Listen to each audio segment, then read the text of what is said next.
सबुठार कष्टदायक कथा ये केवल ब्रह्मगिरी मेहनती कूल कथा नुह किए सूरत रे अच्छी किए बैंगलोर रे अच्छी किए बॉम्बे रे अच्छी राति 10टा बेले फोन कर भाई भोट दवा जाइलु 5-6 हजार टका खर्च करके पुणी आसिया पड़ुची केसी करने टिकट दवाई पुणी 8,000 टका खर्च करके आमको आस नूतन सरकार मात्र 4 मास निश्चित भाव में 300 यूनिट बिजुली देवे आम समालोचना करवानी आम आशा करवा मु आशा करुच्ची से अण कांग्रेस स्वप्न विजु बाबुंर स्वप्न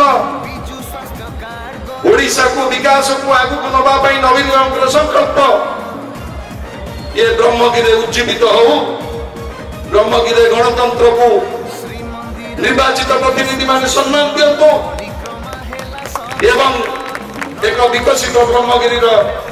संकल्प नहीं मो वक्तव्य को विराम देला बेले समस्त कहे मो सहित सामिल हो कहे विजु पट्टनायक अमर रहे